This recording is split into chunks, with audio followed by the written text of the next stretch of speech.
The first thing I think about when I think about being with Jesus is that peace that passes understanding. For me, that's what it feels like.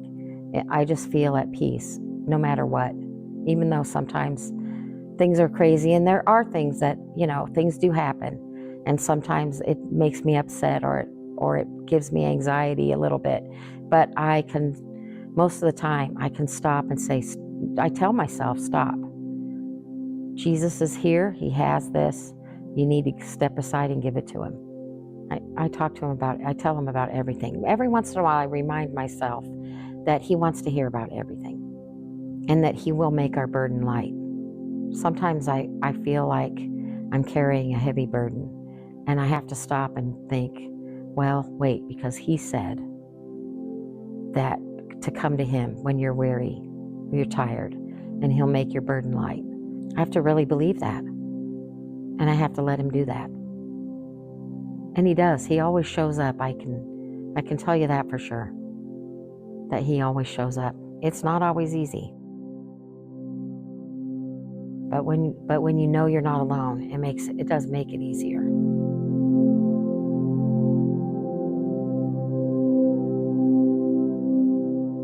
So I use an app called Abide, and it's a different meditation every morning. It's usually about 5 minutes or so, and then there's scripture reading. There's actually led prayer time, and then I usually just take up from there.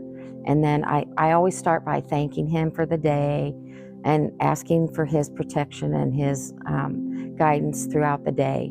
And then as the day goes on, I have a tendency to, like I said, if I see a bird or I see an interaction between two children, I just see him everywhere because I want to. I think that if we invite him in and we just sometimes it's just a second, you just have to stop. And you just have to pause and let him say, what's God doing in this conversation? What is he doing right now? Instead of, I think sometimes we put too much focus on what do I need to do? And sometimes I say out loud. So I work at a church. So I'm sure that they hear me talking in my office sometimes, but sometimes I say out loud, Lord, thank you for that. Or, okay, Lord, I have to talk to this person. I need you to give me the words. And then I just have to step aside and let him do it. And sometimes we do step away without even meaning to. We step away, and we just need that reminder to stop and take a step back and let him lead instead of trying to run in front of him. I might have to turn around. I might run ahead, and I may have to turn around and come back. But I always want to do that. I always want to just stop and say, okay, wait. Whatever's going on, whatever is chaos right now, I can settle it down. I just have to let him do it. The hardest part is learning to not get in his way. I have a tendency, like a 2-year-old, I want to run ahead and see what's going to happen.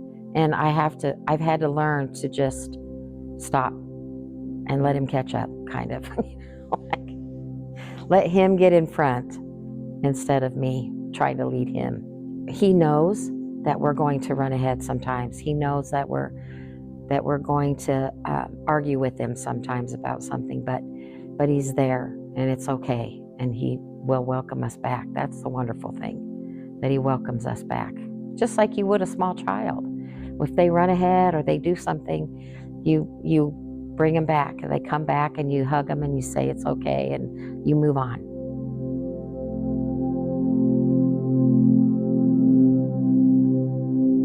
I was just driving actually to go get my hair cut, and I turned a corner and I looked, and the sun was just coming up, and it was beautiful. And at the same time that I saw the sun coming up, the song "How Great Thou Art" came on the radio, and I was so taken aback. I almost cried. I'm just like, Lord, wow, thanks.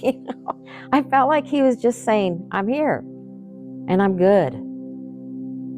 I wish I could have, somehow just taken that moment and in some way saved it so I could go back and see it and hear it whenever I wanted to. But I don't know. For me, that's a magnificent way to show up. just to say hi. I'm here. When I got to the hair place, I told them about it. I'm like, I gotta tell you what just happened. I gotta share this. It was like 6:30 in the morning, so I couldn't start calling people.